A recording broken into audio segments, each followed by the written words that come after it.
accelerate the implementation of electric regional aviation. It's a 2-year project funded by the Interreg Botnia-Atlantica innovation. The project has a broad partnership of actors and is coordinated by the Kvarken Council as project owner.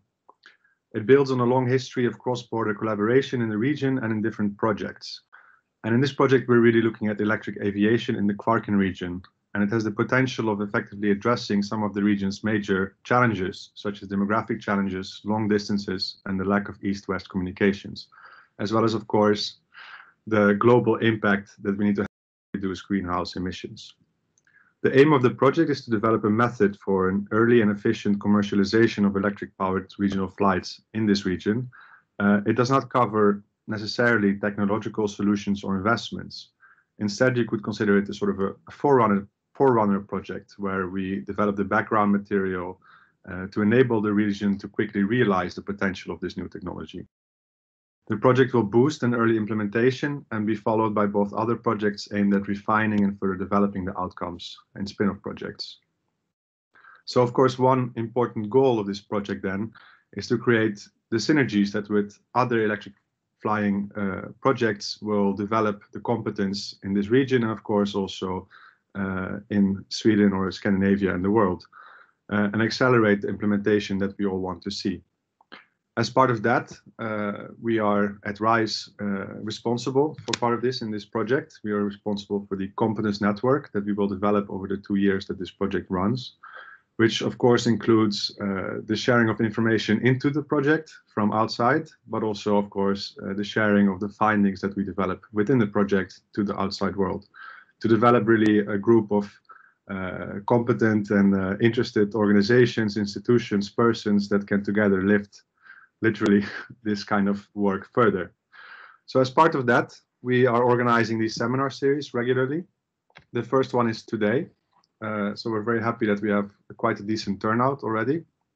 And today's topic is what is the status and opportunities of electric aviation in Finland and Sweden. And we have 2 speakers here today that will give their point of view from the Finnish and the Swedish side. After that, we will have questions and a dialogue that we would like to have with all of you. So please feel free to join in then. We'll take a few minutes for questions directly related to each presentation after each presentation, so that if there's any burning questions, we can address them immediately. I'll try to keep time a little bit strict, but in general, we'll leave the discussion for most of the closing part. With that, I hope I've introduced the project for you. I'll introduce the first speaker. So first we have Janne Vasema. He's a founding member and chairman of the Helsinki Electric Aviation Association. The aim of the Helsinki Electric Aviation Association is to build an electric aviation ecosystem around Pipistrel Alpha Electro plane to support the development of electric aviation in Finland. And this new ecosystem will support the training, the research, and the development.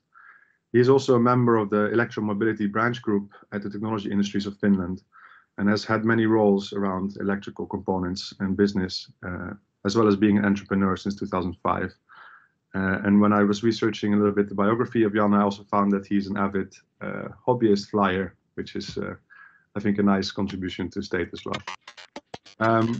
With that, I will give you the floor, Janne, and we're looking very much forward to your talk.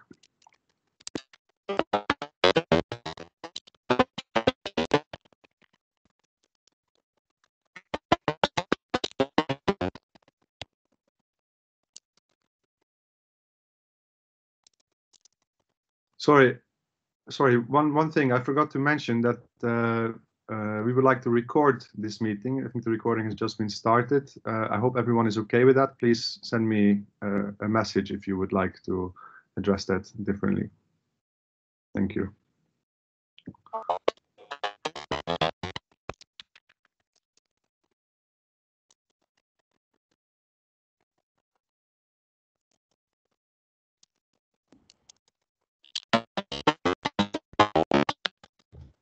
Okay, so am I the only one hearing strange sounds, or is it multiple? Yeah, we have I think you might have a bad connection, Janne. We can only hear fragments. of you.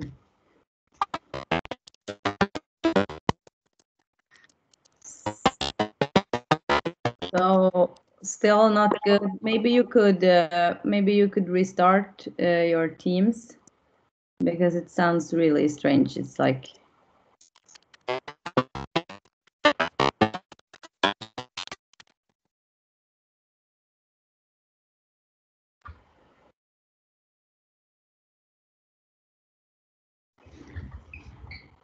so now I think he left, and we'll wait for him to see if he can connect with us from not the alien place.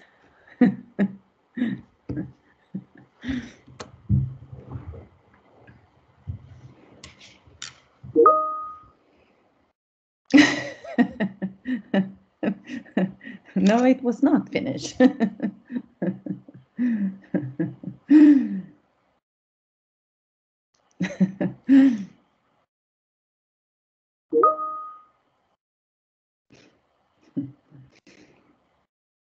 So let's see if he comes back.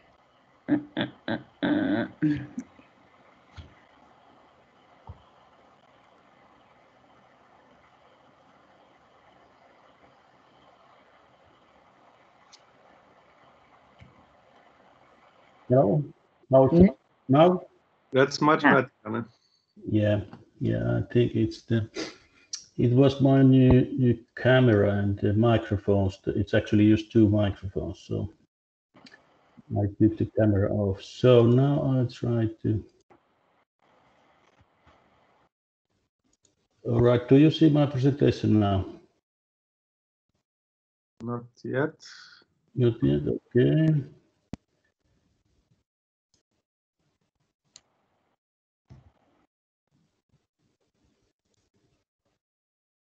Okay, here. How about now? Yes. Yes. Perfect. All right, so the status and potential of electric aircraft from the Finnish perspective. So first, a little bit about the status. Wait a sec. There is an. I need to open this too.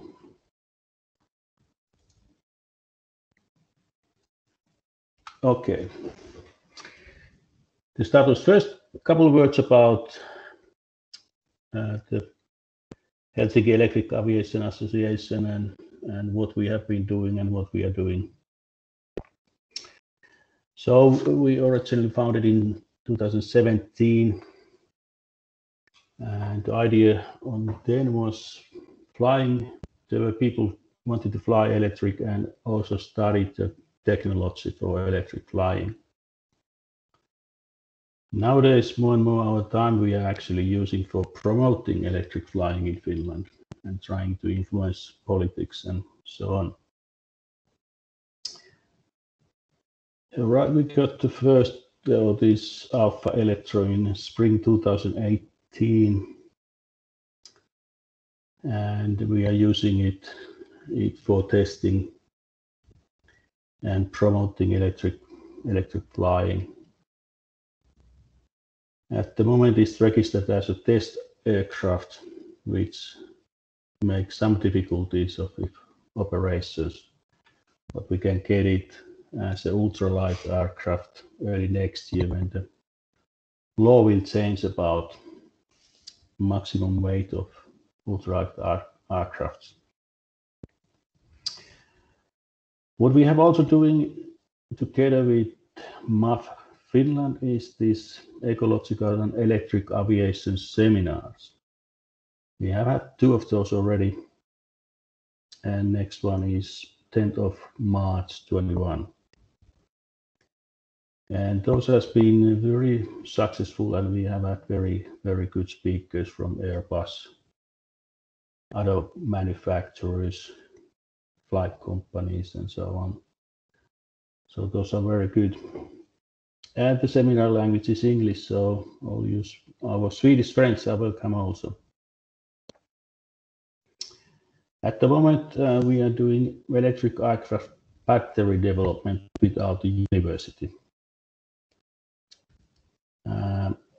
Test battery should be done before end of the year.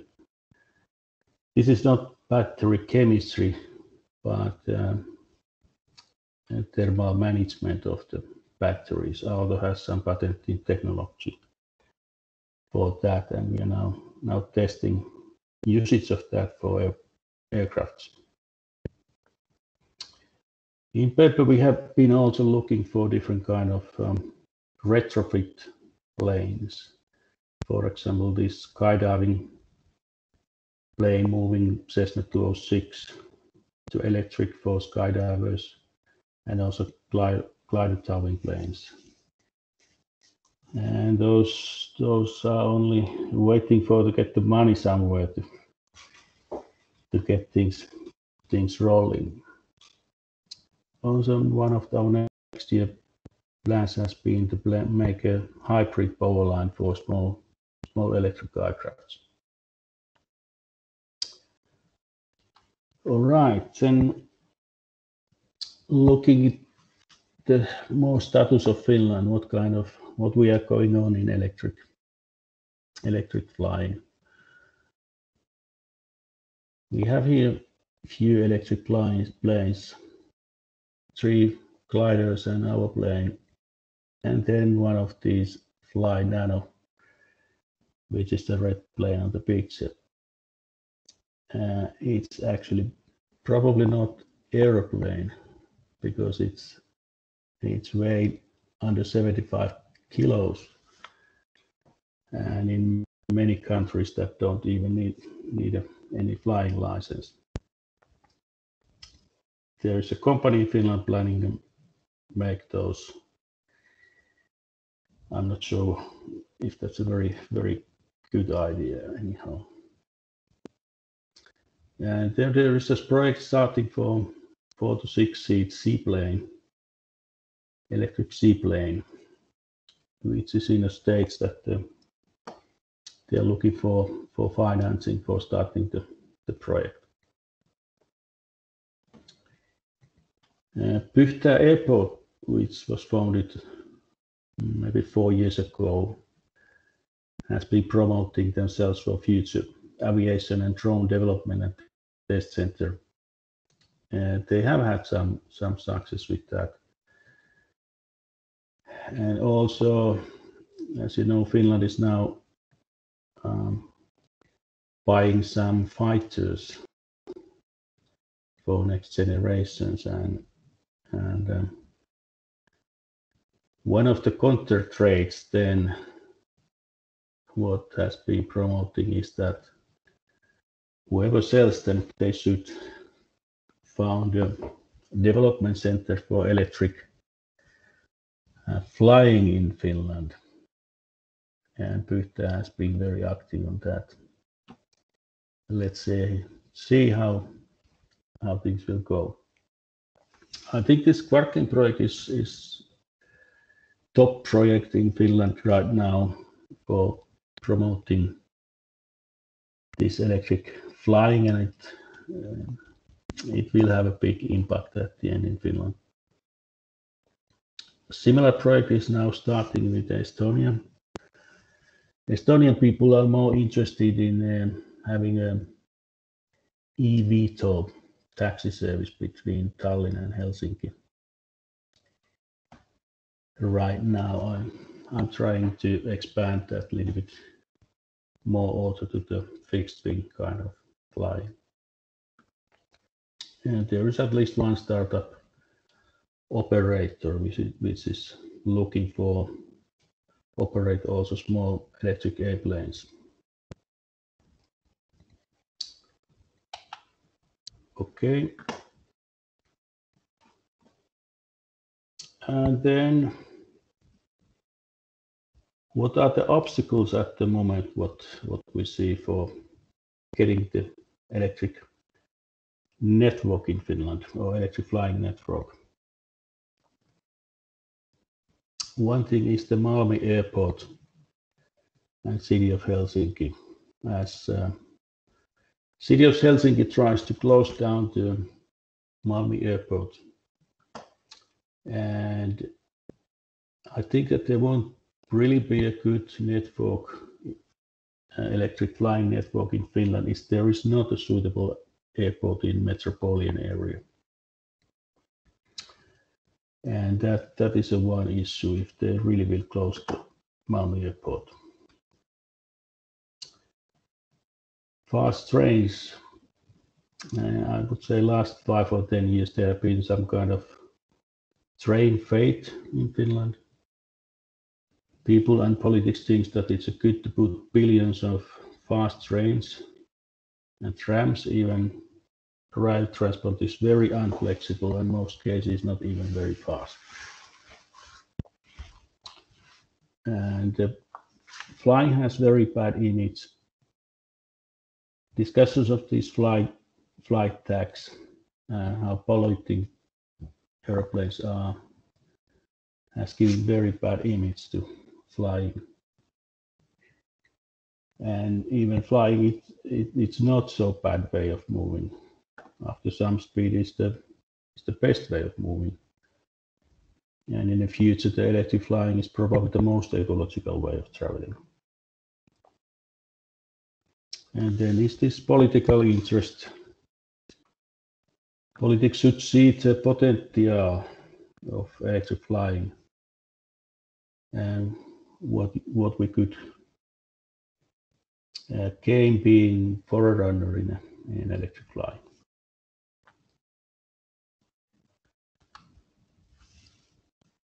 Okay, other areas, if you look Finland as how electric flying could support Finland or serve Finland. At the moment, the domestic air service is pretty bad. It used to be much better in the 80s when Finnair also operated small planes. Finnair's strategy has been lately this Asian, flying to Asia. And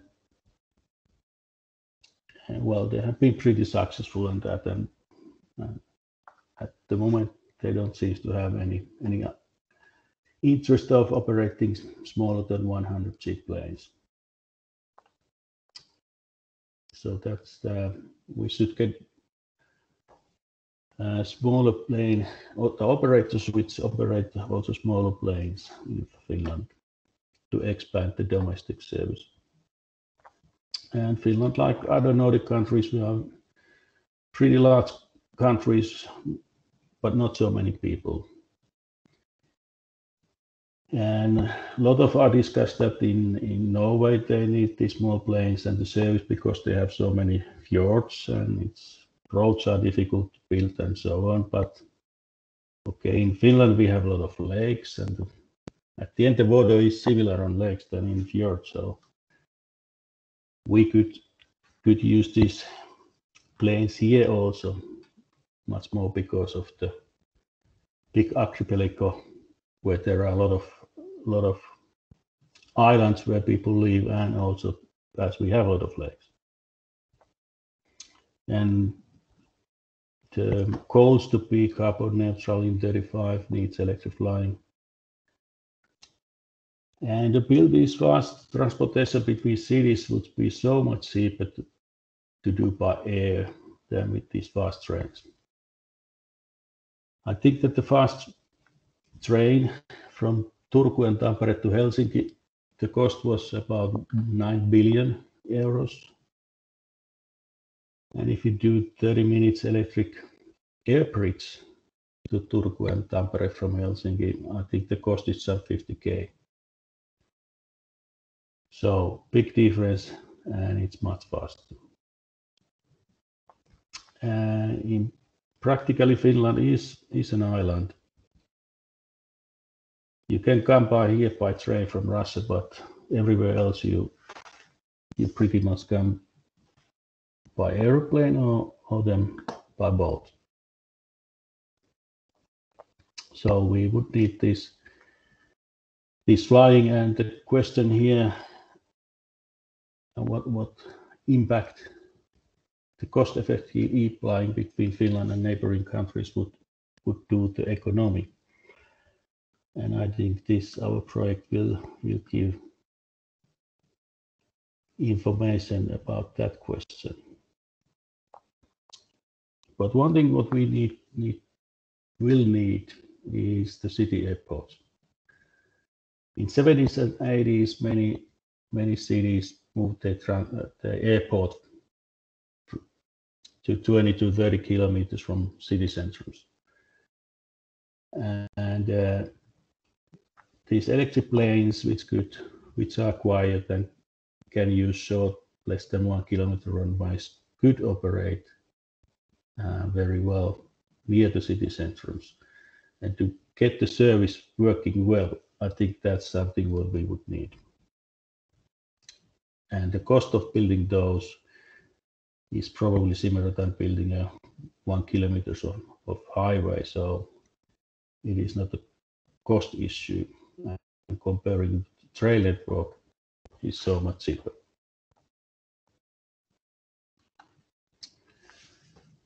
Okay, this Rolls-Royce slide. I think there's a lot of about what the electric flight could do. So as they say here, this 100 to 600 mile range, faster and cheaper than transport by road, rail, or hub airports.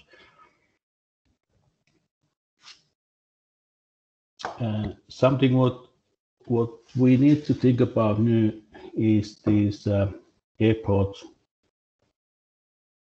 how the airports works. If we have these small passenger planes, 19 seat or less, do we really need to look all the liquids? Do we really need to X-ray everything? At the moment, I think the law is so that if it's a timed flight, the route is the same depending, and it doesn't depend how big the plane is. Taxi flights it's a different story. That's in those flights you don't need so deep security control.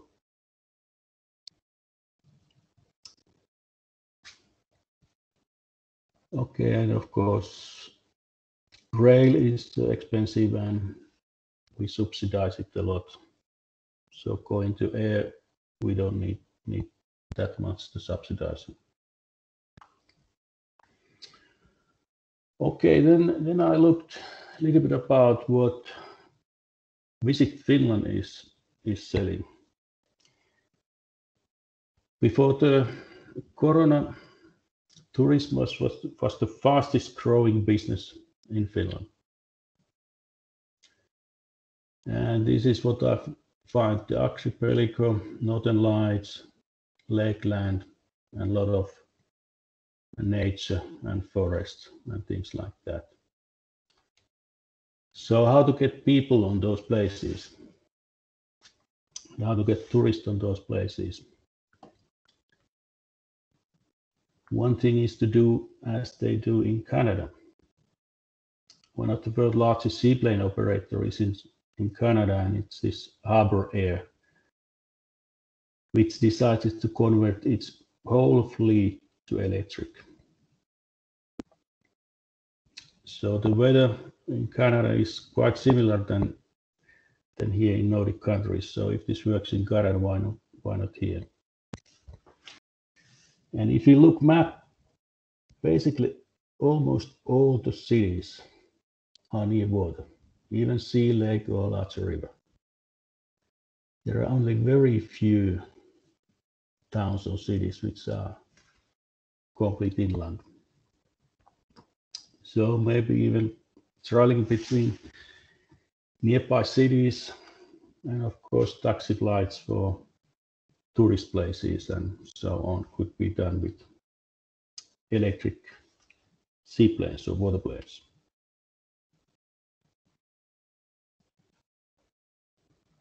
All right.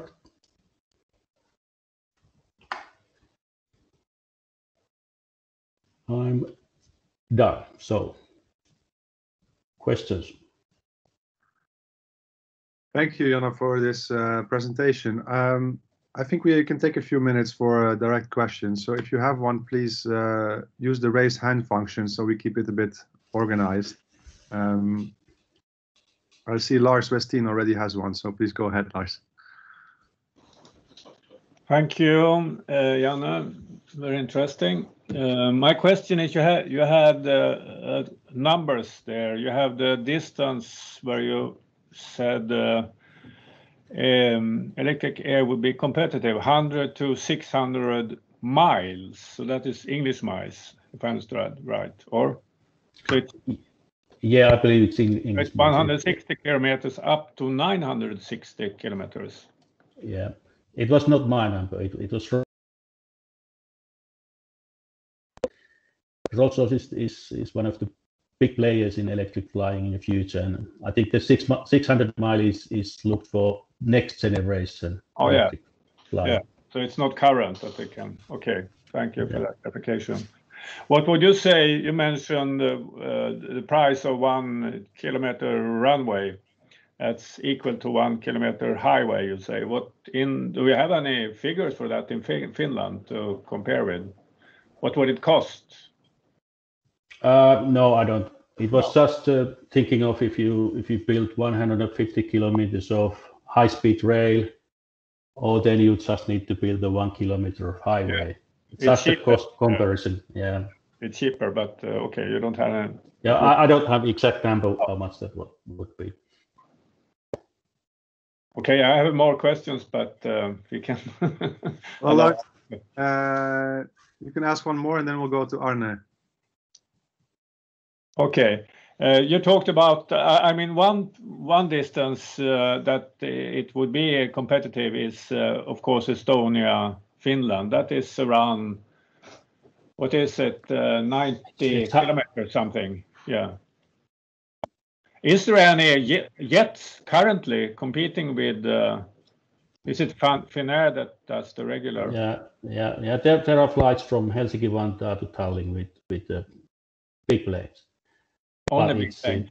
No. Yeah, it's about 20 minutes flight, or the flying time is probably even less. Yeah. But then you spend a couple hours in airports. Yeah. So you think, but there is no helicopter service or something. So you think an eVTOL would have a possibility? Personally, I think that eVTOL, the first generation eVTOL, is not practical.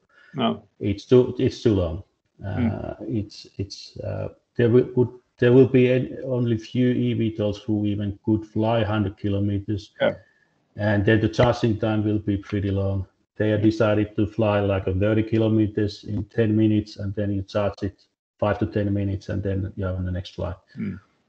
But for example, the small 19-seat E-plane from Malmi Airport, that would be 20 minutes flight, and you could fly non-stop, for example, every 30 minutes.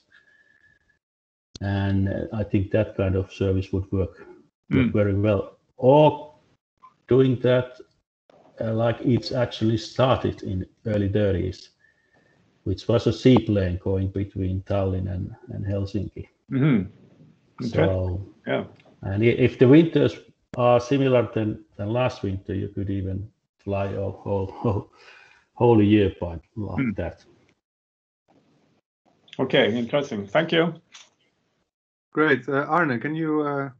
Yeah, I'm just wondering about the electric hybrid driveline in the Rolls-Royce. What kind of what technique do they use? Rolls-Royce. Yes. I think Rolls-Royce is doing these large hybrid. So they have a turbine engine for making the electric, and then big electric motors. Okay. But after they bought Siemens electric motor manufacturing, they also have now small electric motors. Like I think the smallest is around 100 kilowatts and up. But I haven't seen them to do any small hybrid engines. However, Rolls-Royce is most probably coming to speak our next seminar, so then we can ask the questions from them. Very good. That's a nice advertisement, I think, for this network to also connect to the seminar series in your work. With that, I think we can move to the next speaker, and I invite all of you to mull over a little bit the presentation of Jan while we listen to Lennart, so we can perhaps have some more questions that we bring into the discussion after Lennart's talk. Our next speaker is Lennart Thorn. He is a senior advisor at Swedish Transport Analyse and has a lot of experience with investigations, studies, and recommendations for traffic on a national but also European level. And he will share with us a summary of the analysis presented based on the Swedish government commissioned report of the development of electric aviation. Lennart, the floor is yours. Yeah, thank you. Do you see my pictures or? I do. Is it in presentation view or is it? No, it's in the. Okay. Oh, no, yeah, okay, there it is. Right. Okay, thank you very much for your introduction, and and we received a task from the Swedish government in beginning of 2020 to make sort of a knowledge base for electric aviation, and in the task from the government there were 6 issues we should look into, or rather 6 areas of different issues. But if I sort of summarize the different issues, it was we should look what currently exists of electric aviation and what is being developed. And we should also look at different scenarios for electric aviation. Policy instruments in other countries, mainly within EU, but also Norway. And furthermore, we should look into the socioeconomic and other economics effects of electric aviation, and make a small recommendation of appropriate policy instruments in Sweden, and finally effects on accessibility. That was our task, and we worked with this task by a lot of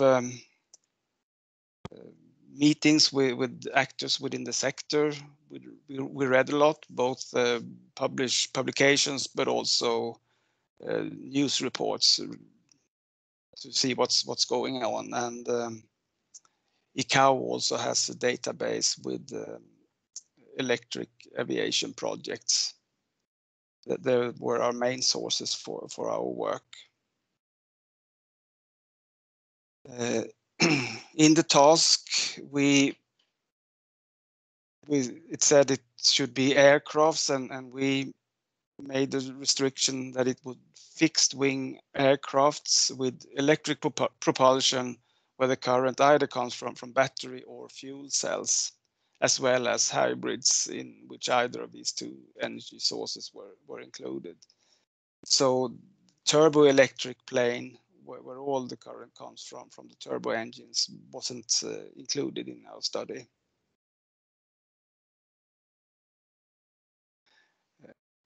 We also looked sort of the market, where the first generation of electric plane will be rather small, up to 19 passengers, and with routes able to fly about 20 up to 40 Swedish miles, or 400 kilometers maximum. And based on the register of all fly movements in Sweden, we concluded that in 2019 were 2% of the domestic flights were made with aeroplanes up to 19 passengers. So it's a very small part of the flights, and if you also look into the number of passengers, it's also becomes an even smaller part. Over the years, since the domestic aviation peaked in Sweden, which was around 1990, there has been a concentration to bigger aircrafts and fewer airports. And even before the pandemic, the regional airports have big economic problems, and many of them has a very severe problems and very hard to survive. So it's a tough market for electric aviation to intrude.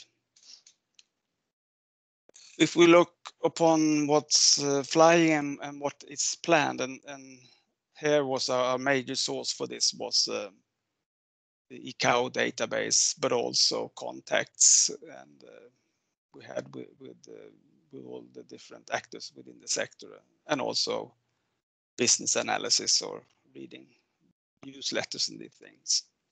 But what we found that 8 electric aircraft so far actually has flown, and all were small battery electric aircrafts, whereof 2 were converted aircrafts, and the harbor aircraft which Janne talked about was 2 of them. And of course, when we stopped writing and started to finish the report, there was another plane flying, which was a fuel cell propelled aircraft from Zero Avia, which flew in the time gap between where we sort of finished our writing and prepared the publication. So it's, to be really specific, it is 9 planes that had actually flown, whereof 1 is a fuel cell. When we looked upon what's going on and what's in the pipeline, there's more variation in range, passenger capacity, and propulsion. But most of these planes were also 19-seaters with range up to 40 kilometers. But there were more variations, as I said, and the time schedules for the different projects were also very different. So if you have a very, very long time schedule, then of course you can sort of implement the second generation of batteries, for instance, or other technological development, which isn't at hand right now. And we also found out that the infrastructure for charging batteries aircrafts initially were no obstacle, because there is electrification going on the airports with all of the operation of the airport itself, and all the cars and buses going to the airports to and from the airports. So there is a need for more electricity on the airport. So the marginal effects from the airports won't be that big. So it will cause any specific problem. Of course, there will be, you have to do things, but the extra demand from the electric airplanes, the first generation electric airplanes, I should say, won't be that much of a problem. But regarding hydrogen for fuel cell, it's still needed considerable development for production of the hydrogen, but also distribution and storage. And as you see on the picture below there, you have the one down to the right, to the left on the screen is the Harbor Air, which is a retrofitted airplane, and the one in the middle is the Swedish project Heart Aerospace, which has a goal to develop an electric aviation for 19 passengers to 2025, perhaps 2026. And although, as I said, we just looked at fixed wing aircraft, we couldn't help to have a part of other electrical flying aircrafts, because it's a sort of a new market with the eVTOLs, and so we had a small part of that also in the report, even though it wasn't in our task. Concerning the possible scenarios for electric aviation, we sort of tried to base them on some kind of market strategy, or either it should be existing routes, or it should be routes that come from other sources, not what we on our desk just stretch out routes. So all these have some kind of underlying business ideas, all these routes. But we didn't base the routes on a time frame. We don't say this will be possible routes 2030 or something. We based them on the assumption of a range by 400 kilometers and 19 passengers. So that's it's very hard to say when actually the planes are in the air. So we made a technological restriction rather than a time restriction. We found 4 categories of traffic: the procured traffic, and existing domestic and international traffic, and new short routes, and new short routes specifically in northern Sweden. And some of the routes where we find have possibility to be most compatible is the one where flying over water and areas where the other communications are very, very bad. For instance, bad roads or no railways. Of the procure lines, 7 of them and 8 of the existing routes could be operated by electric aircrafts, and if the condition of the range of 400 kilometers were met. So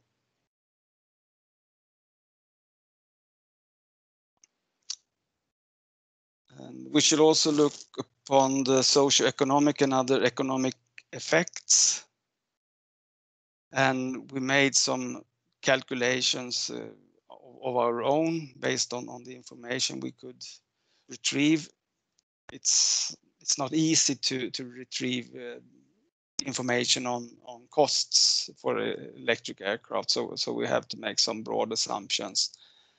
But the introduction of electric aircraft will have positive socioeconomic effects. However, we cannot conclude that the first generation will offer a cost-effective path in the short run. And even though we have in Sweden, there are right now 39 airports which is operated for commercial traffic, but there are also 44 airports which have a runway of at least 800 meters paved runway. But as you can see them on the map, the bigger red ones are the one with commercial traffic in 2019, and the yellow ones is other airports suitable for electric aviation. And the reason we choose 800 meters is that the restriction of the Norwegian short runway net. But we don't think new airports will be open due to high investments costs and also operating costs, because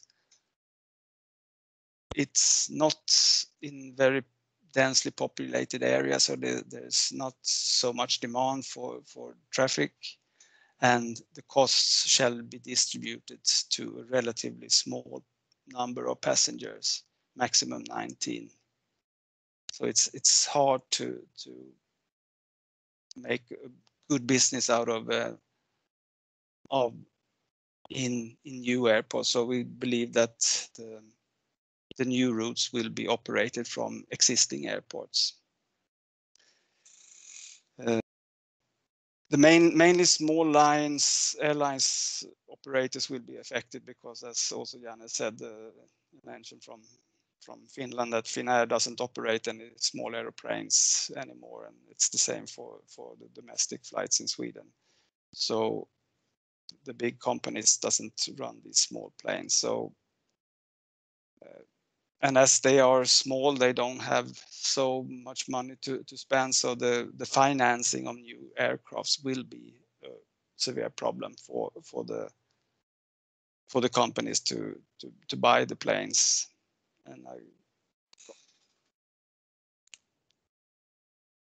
And finally, my final slide will concern the policy instruments. And as I said, we looked at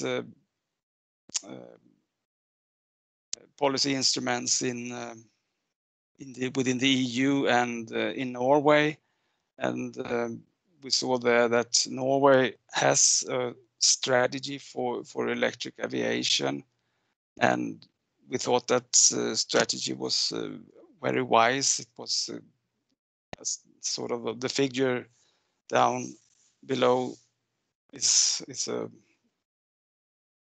condensed version of the Norwegian strategy with targets and instruments in 3 different boxes: technological development, risk mitigations, and policy instruments to support operations. And we also concluded that the EU ETS and CORSIA favors electric aviation, and similar general policy instruments are recommended. So, and that concludes my presentation, and thank you. Thank you, Lennart, for another informative presentation. I'm really excited that we get so much information in 2 short and concise presentations. Leaves us also, no, it's great because it leaves us a bit of time for discussion also. But first, which is of course one of the reasons to organize these seminars, is to learn from each other. Firstly, I think we can sort of take 5-7 minutes to see if there are any burning questions immediately for you, Lennart, before we start to have some discussion between all of us. So if you have a question for Lennart, please use the raise hand function.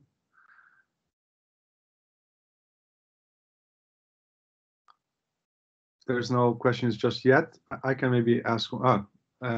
Just a second, Lars. I wondered, Lennart, if you could talk a little bit more about the policy recommendations that you have found, or about the ones that you are inspired by in Europe and Norway.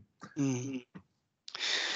Yeah, the Norwegian strategy is they have the targets that by 2030 the first domestic aviation should be flying, and by 2040 all domestic aviation will be electrified.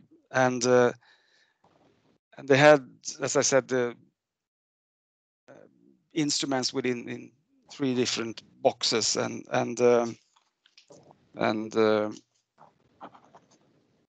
but we also looked at other European countries, mainly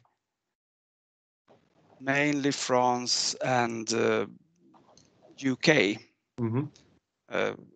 which is extra EU for that sake. But in UK we found there wasn't sort of the transport policy targets they focused on. It's more of an industrial project to have a new industrial area for industry.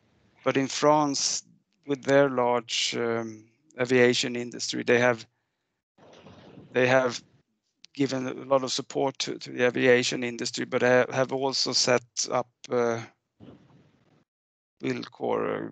commitments for the companies to reduce the CO2 emissions during flight. So that's sort of two different way to go. Mm. But also in Norway, it's the main underlying target is the climate change, of course. Yeah. Okay, that's clear. So, would you say, I'm just trying to understand. I'm quite interested in this. Would you say that that in Scandinavia the aim is much more at the implementation of it as a service, and in other countries it's more on the development of the technology? I should say so. Although we have in Sweden one project developing an aircraft, but more of services. Yes. Okay, clear. Great. Lars. Okay, thank you, Leonard, for a very good presentation here. And I think you, in the report that you have distributed, also managed to do quite a lot of interesting things on a short time, and given the uncertainty that exists regarding electric aviation. So I would like to give you an eloge for that. Thank you. I have to start with some questions directly to numbers here. So you assume the range of 400 kilometers for the electric aircraft? Yes. That is a technical. Is that also a security-based, sort of legal? Will that be, so to say, the distance? Have you had any discussions about that? I mean, given that you have a technical distance that is 400, I guess there is security limits that had to be added to that, or? Yes, we had we called it commercial. Nu tappar jag ordet räckvidd. Commercial. Which included also energy reserves to choose another airport in case of bad weather, for instance. So the commercial 400 kilometers commercial range. Yeah. No, but it didn't. Has anyone said that when that range would be possible for electric aviation? Is it 2030, or are we beyond that? I think that was one of our uncertainties within the study. So, but there are, I think, not before 2030, I think, but that's my guess more. It's very hard to say. Okay, then I understand how you was dealing with that problem. The other question is those interesting scenarios you are doing also when you calculate travel times, including extra time for terminals and security and so thing.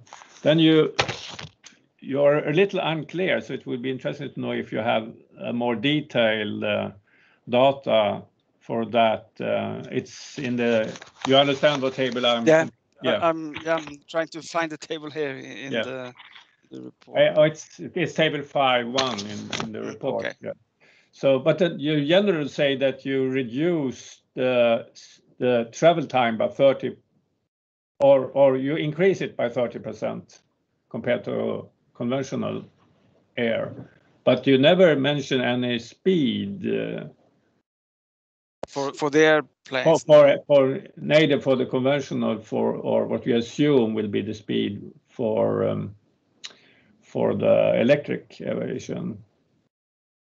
It's of course possible to calculate backwards. You don't know, but you don't. Do you have that sort of data that would be interesting for us to have to see how you have calculated? I think we have. And in that case, I have to speak with the ones that work with this.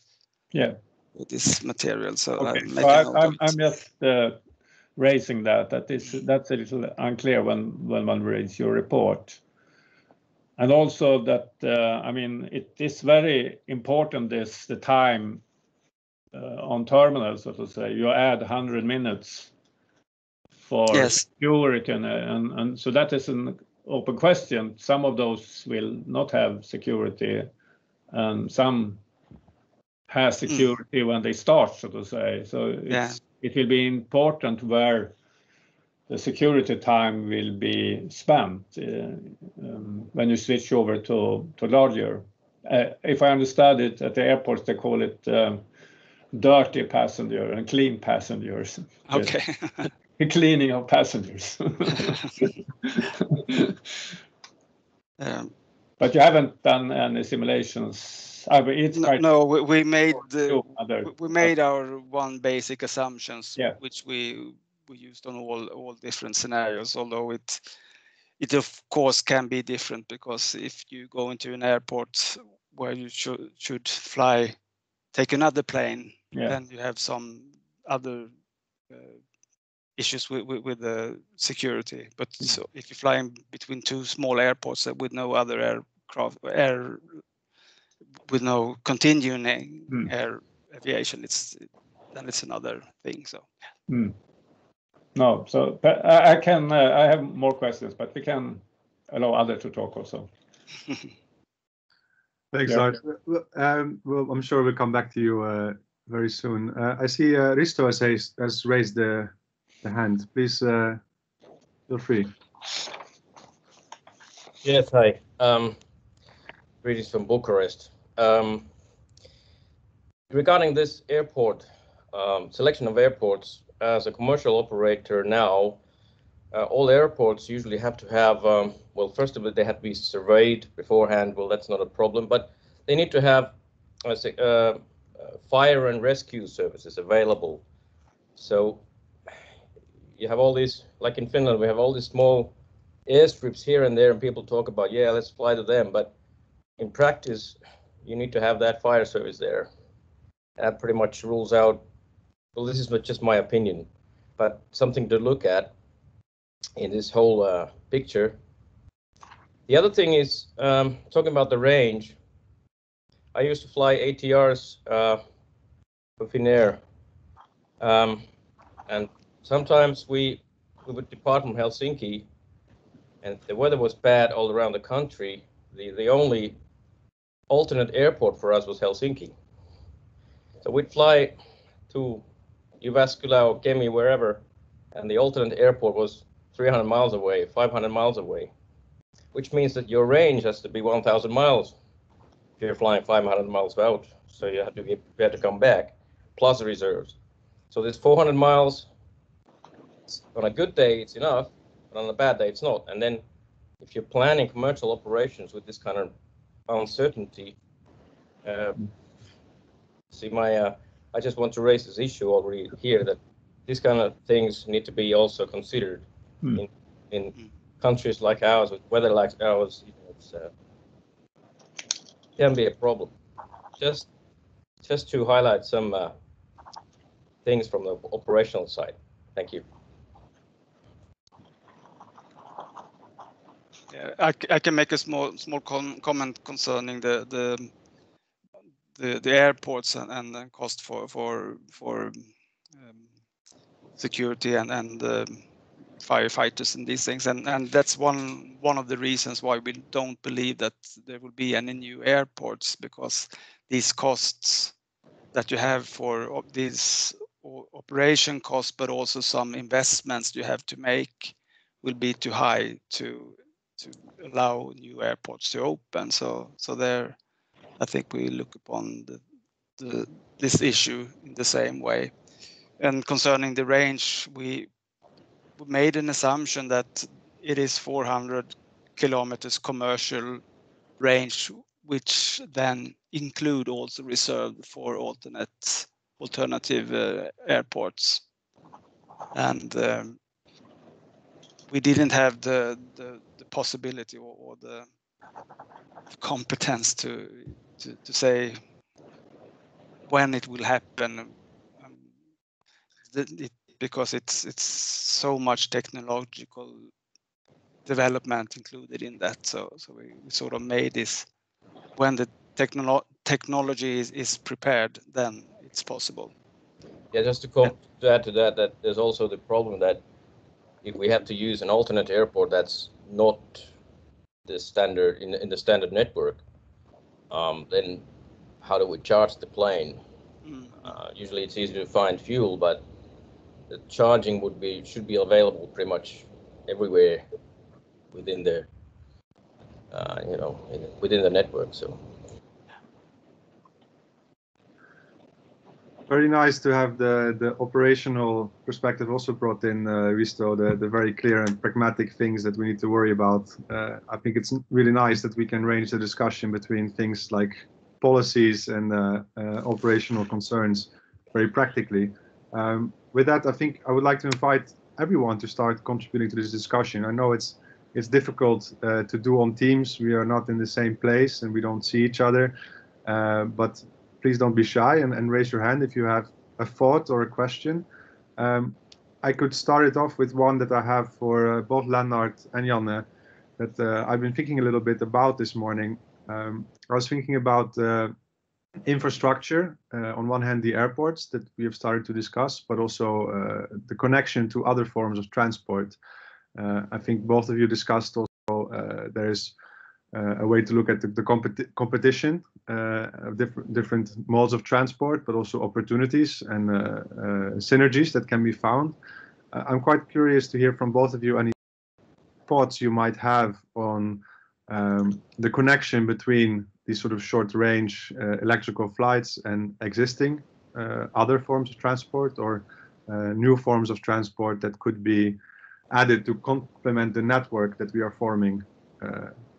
So how does it maybe not necessarily on the both in terms of competition, but also in terms of complementing one another, electric flying and things like railway, buses, taxis, things like that.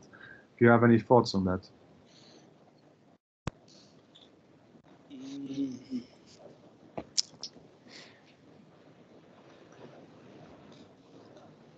We looked upon one thought is and that's partly why we included other flying aircrafts except the fixed wings, because the connections to the airport, to and from the airport by these new eVTOLs are one new possibility for a new sort of mode of transport, which is more based on that mode's specific advantages.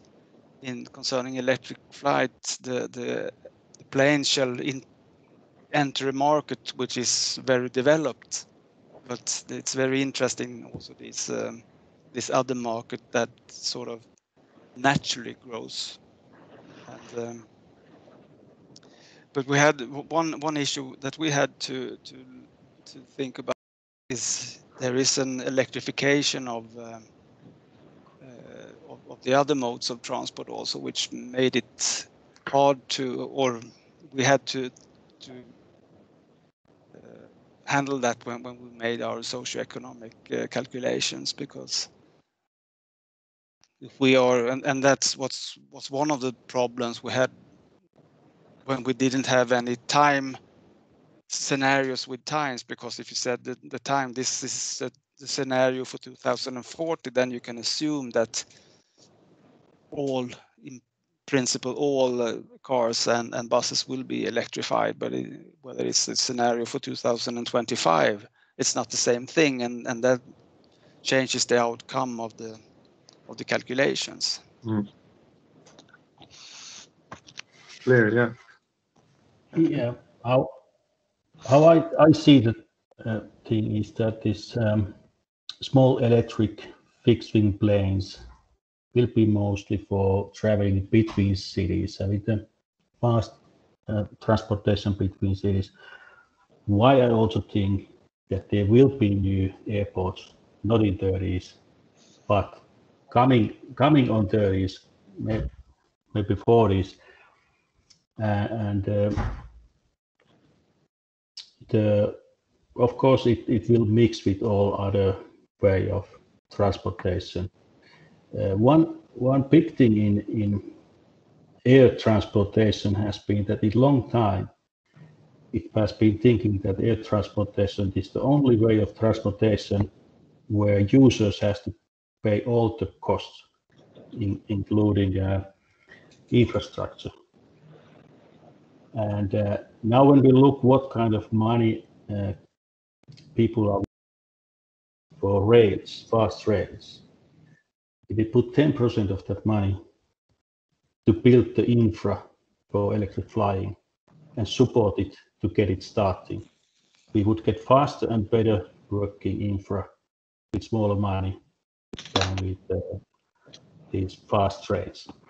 Countries like Finland, where we have only 5 million people, if we would have like a 65 million people or 85 million people in similar size, the fast trains might work better. The fast trains are not profitable when you don't have enough people. Okay, but that's purely my vision of how things will be moving here.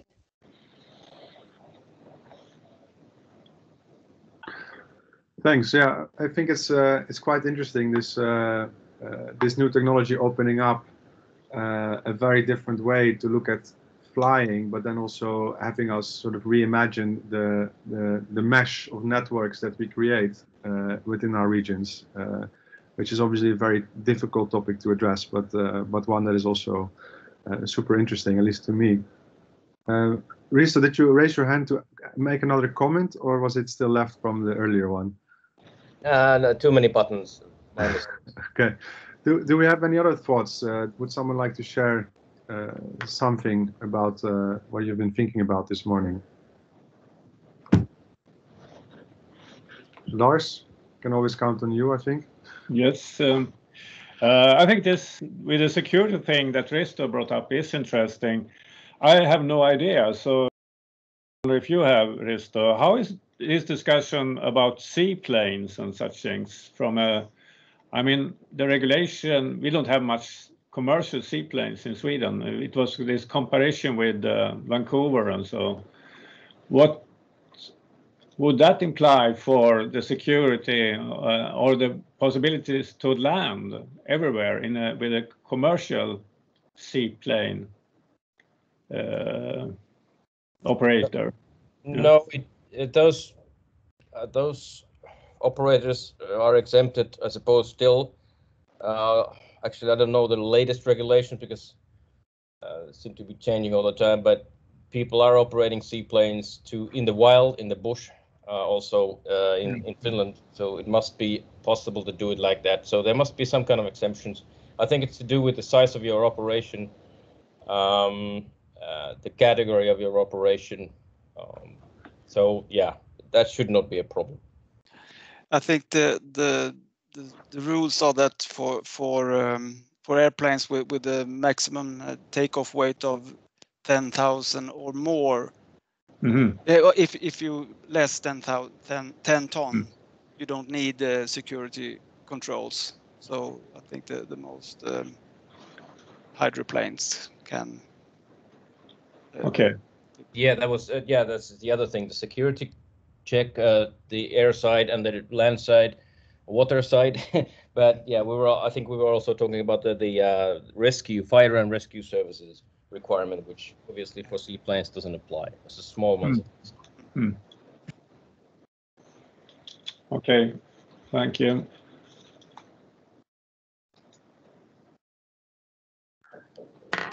Well, I can add if. Yeah, go ahead. Sorry. Go ahead. No, the procurement part here as a policy, as I see it here in Sweden at least, I mean, the procurement structure have been such that the transport administration procure flights from small airports directly to the hub in Stockholm. I mean, okay, that is one equilibrium, but one can, and it has been discussed. I mean, that you procure flights with a more combined regional and national and international focus, so to say, so that you use electric aviations to bring people into a regional hub, and then from that you go to a national or international hub. So that is, to say, another equilibrium. And with the current procurement, it's impossible to compete for private, smaller air operators to develop a regional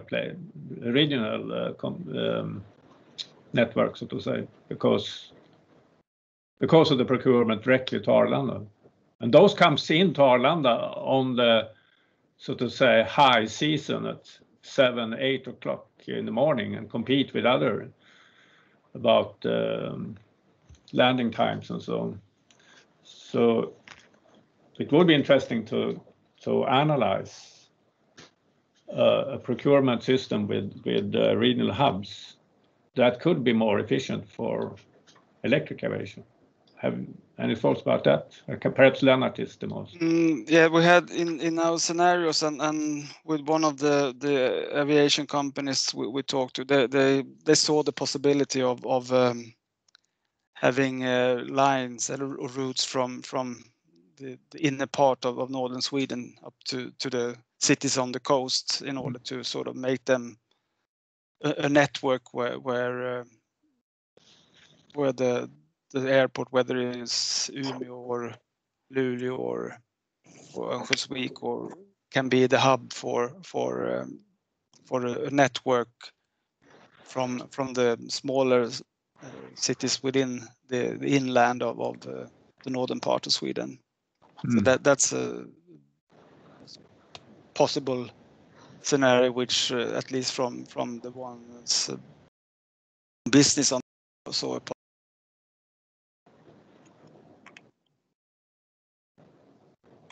Yeah, so we guess so. Okay, there's more. I have more. Let others speak. We'll take turns, Lars. Morten, you would like to say something? Yes, thank you. Well, when you talk about this hub idea, I also guess that Mikael Fredriksson, that I see is attending, could perhaps have some words. But there is a little bit complicated when we talk about the regional aviation today in Västerbotten, for example, with Vilhelmina, Tärna, Hemavan, and Lycksele going directly or via Kramfors with some landing. They you can say that they try to be useful for different. You can have consultant and type of civil servant with just a small briefcase, but you also have the tourism in that, and that you will have bigger problem. But because if you have a regional via Umeå or Skellefteå, for example, then you will probably have problems with bigger luggage. Tourists to come and stay for a week, to have skis, and you have to reload the luggage, and the time then will be rather long if there will be possible in anyhow to take any amount of luggage. So that will mean that you probably would break down the today's system to a totally other that will not be suitable for anything else than for small briefcase carry passengers. I don't know if, for example, Mikael could have a comment as former airport manager of Storuman. Thank you.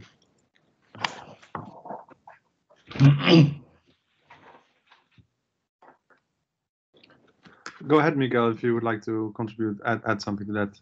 Yeah. Do you hear me? Yes. Yeah. As Morten is talking about that, I mean, for me, this electrification could be a much more of a regional. In a regional perspective, it shouldn't. You always talk about flying them into Umeå or Skellefteå and then going further on to the south. I mean, isn't fair more of a project that looks into the other way, to Norway or to Finland, and to make it a regional thing? I think that's the electrical thing in the beginning, that you could do this interregional or whatever. If you talk the other way, as Morten is saying, when you bring out in tourists from the south, they have a lot of luggage, and it'll be a difficult thing for the electric aviation. And and we still have to have these long-haul flights, long-haul routes. I mean, from, let's say, Vilhelmina, Lycksele to Stockholm and so on. So it's a complementing thing in my world. Okay. Nice. Thank you for those comments, Mikael. If no one's tagging on to that directly, I think that Arakimo has a comment to make. This is Kim Maura from Business Finland. I have one question. I've seen some figures that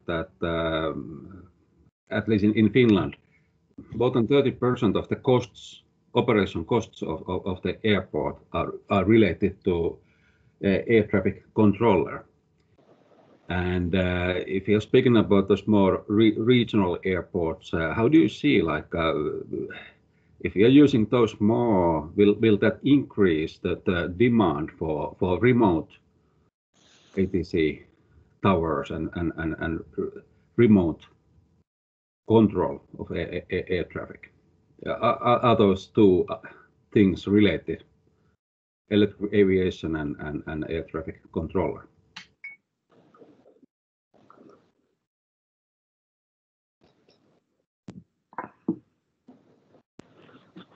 It's a very interesting question. Does anybody have any comments on that?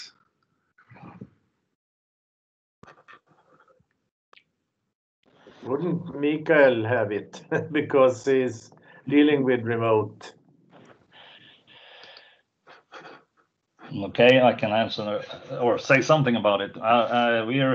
We're actually digging into remote controlling or a remote office. It's kind of a lower level of controlling airports. I'm not sure if you know what that is, but it's a kind of a smaller version that we use in Sweden, in Hemavan, Vilhelmina, Lycksele, and that we're looking into that to get that into remote controlling, also to remote tower, the remote tower system. And I mean, if you add a lot of airports, it's as you say, the demand for controlled traffic. If that would be really big, it would be really costly. And usually, probably, if you have not too many flights, it'll be even more costly.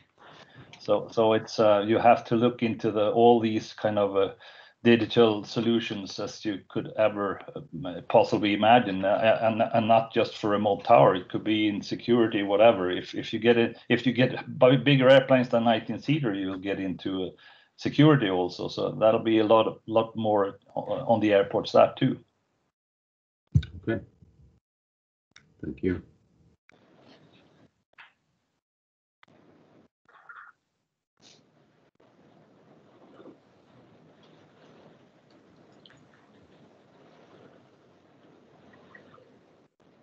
I'm okay.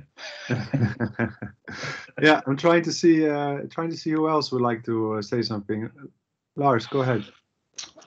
Okay, thank you. Yeah, we can also bring up the international, so to say, or the Nordic air system. It's the same thing there, or the case is also the same there, that the system is very capital hub oriented, and it would be interesting to see in what way procurement could disturb that system also, or electric aviation as such, the technology could disturb it. I mean, there seems to be some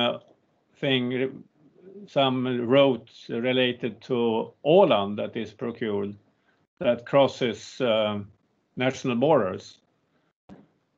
Would that be possible to procure, for instance? I mean, we see Estonia, Helsinki, we see Vasa, Umeå. So you can see all the flights that would be possible between Sweden and Norway. Are there any problems to move that up to a Nordic level, so to say, or agreement between countries? Do you know anything about that, Lennart, or is anyone else? I know that, as you said, the route between Mariehamn and Stockholm is procured by the Ålands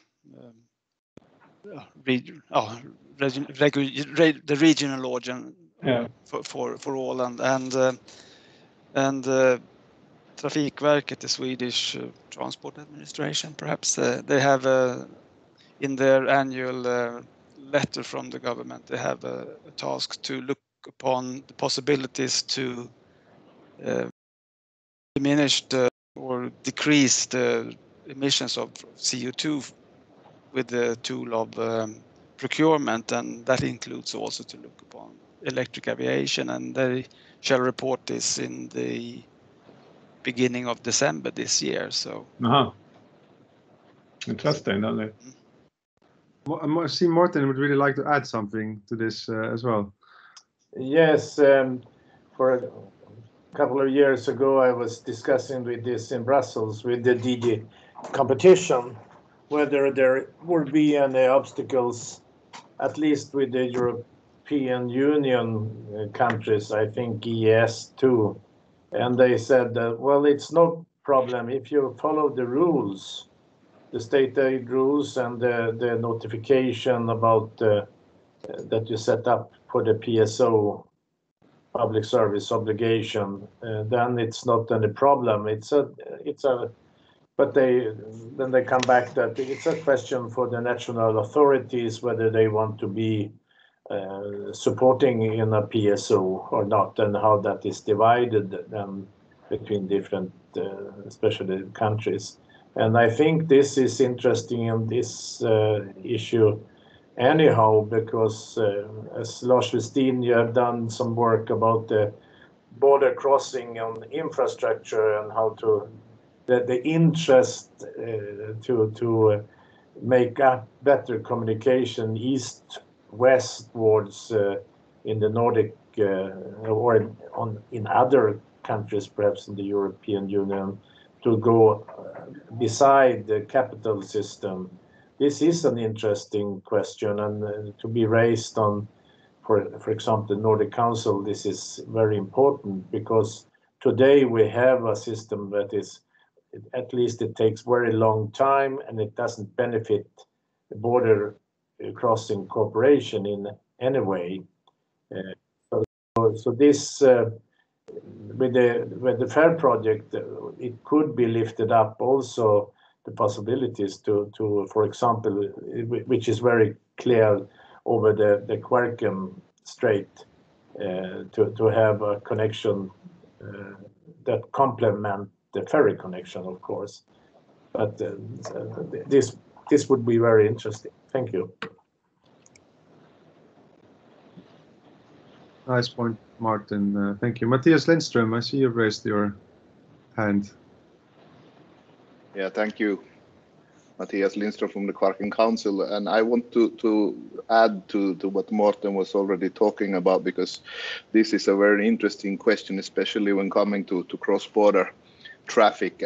We have the situation with the ferry here in the Kvarken region that is procured, but that's the so to speak, public transport support that it gets from the Finnish government, but that is only on a national level. But I think that if we as a region want to implement cross-border electric aviation and to be one of the first ones to do this, my questions to you experts would be, what could we do except for looking into this procurement thing? Also could do as an official actor in the region to support this, to make this, so to speak, a forerunner region in this matter, because this is a huge thing for us, and I think that there's a great need also for cross-border traffic, not only related to sea transport, but also for electric aviation. And I think that if we could develop this in this region, we could also set an example for how to do this in the rest of Europe. So tips and tricks on how to speed up the implementation of electric cross-border aviation in the region.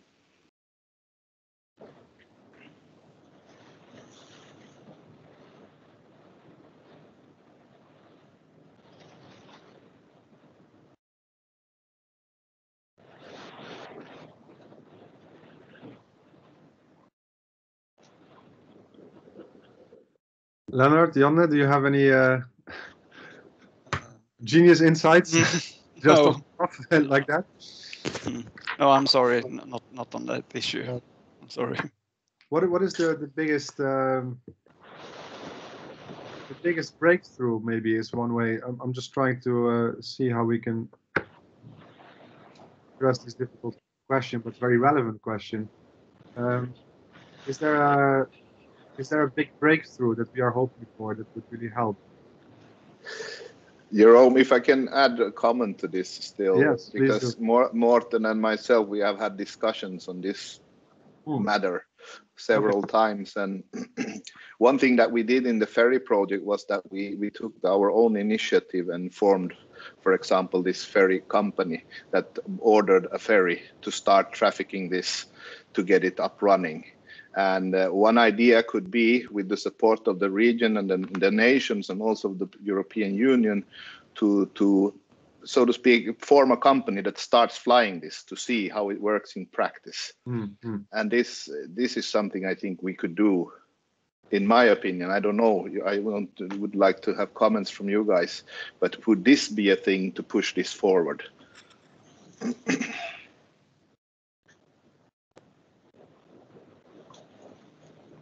Feel free, anyone, to contribute to this. Morten, I see. Well, if I just this is of course when you have a setup, the technical issues, because this is perhaps you have to have the vehicle and the certification and the possibilities to actually that at least that you see it is coming.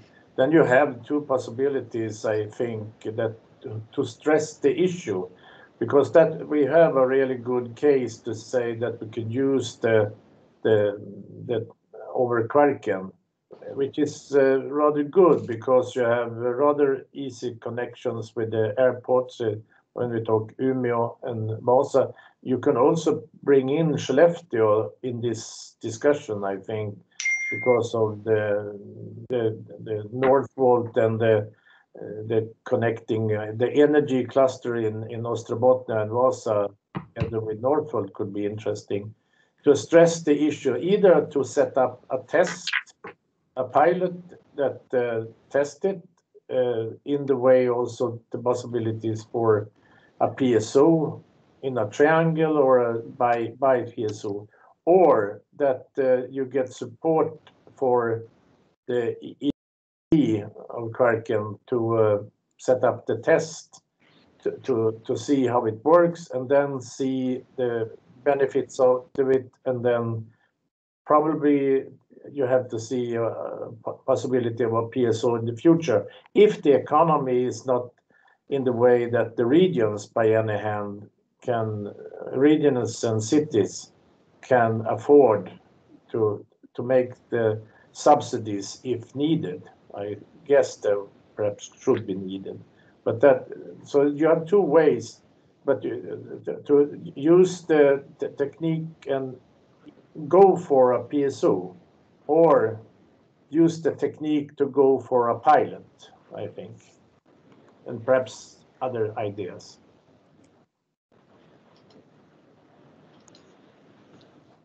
Thanks, Morten. Any raise your hand to comment also on this? Yes, just a small comment that which I perhaps should have said, because in our scenarios we also have an assumption that the operational costs for the electric aviation will be decreased if you compare it to traditional aviation, mainly due to lower energy prices and maintenance costs. And it's very, very important that these assumptions will be realized. Yeah. Great, thank you. Okay, Jim, you can have the last comment before I close today's session, so that we keep a bit on time for everyone's morning. Feel free to go ahead. You're muted, I think, Jim. Still don't hear you.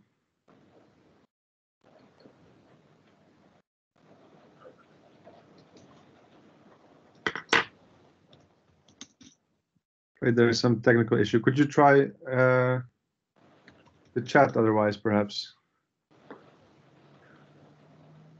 If the microphone is not working. Can't hear you.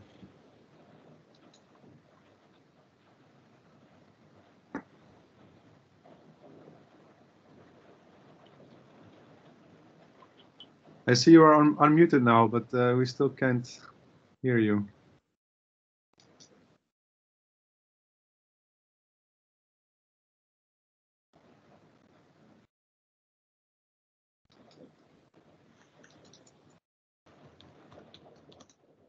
Could you ask your question in the chat, maybe?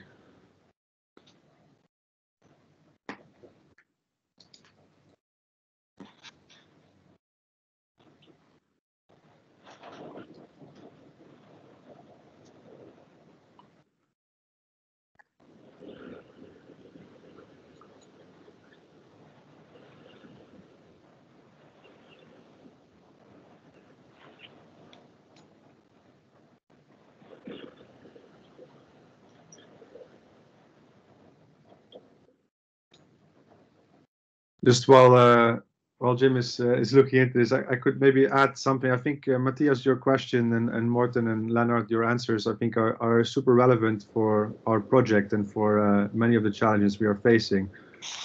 For me, I'm not an expert. I'm an expert in innovation processes, and I think that the thought of going around and just doing something is super relevant to figure out these kind of complex tasks.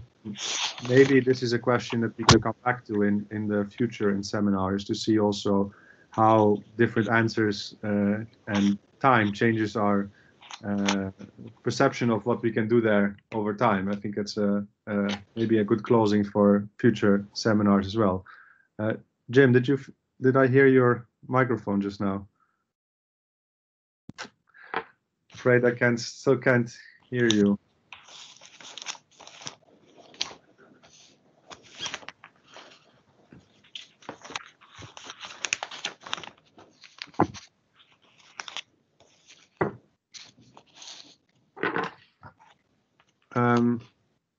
Okay, Jim, would you like to ask your question in the chat, or yeah, great. Then let's do that before we close today.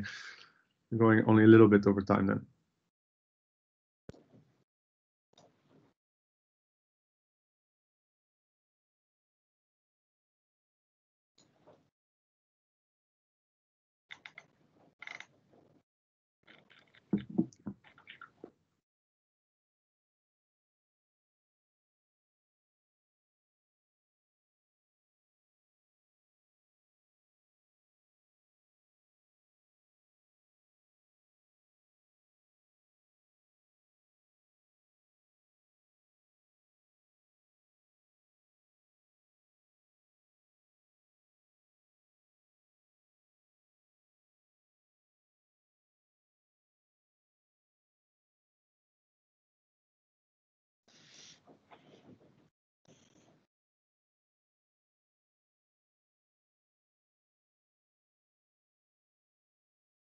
Or is the chat also not working? There we go. Okay, a short comment from Jim from Åland. The traffic Åland-Stockholm is procured by Ålands Landskapsregering because the route would not carry itself commercially. We are former airport manager at Mariehamn Airport. Okay, that's good information for those that are interested in the procurement side of things, perhaps.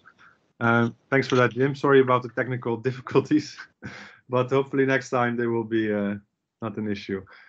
With that, I think we want to close today's session. I'm trying to see if I can share just some contact information from the project. There we go. Thank you everyone for attending this morning. I'm sorry we're going 5 minutes over time, but I think with some technical difficulties that were unfortunately not to be avoided. This was the first seminar in the FAIR seminar series. No date has been set for the next one yet, but I'm happy to see that all of you attended today and are now part of our mailing list, so you will receive information about that very shortly. In the slides you can see contact information for us in this project. So if you have specific questions or would like to connect, feel free to reach out. As I said, the message from today is that within this FAIR project, we are open. We have started in May. We are open for collaboration, for developing our understanding together and for understanding the complexity of this topic together. With that, I invite you to contact us and to be part of the competence network and other activities in the future. With that, thank you again for this morning, and hope you all have a great day and looking forward to meet again in the future. Thank you very much for a good meeting. Thank you. Thank you. Bye-bye. Bye-bye. Thank you. Thanks. Thank you. Bye.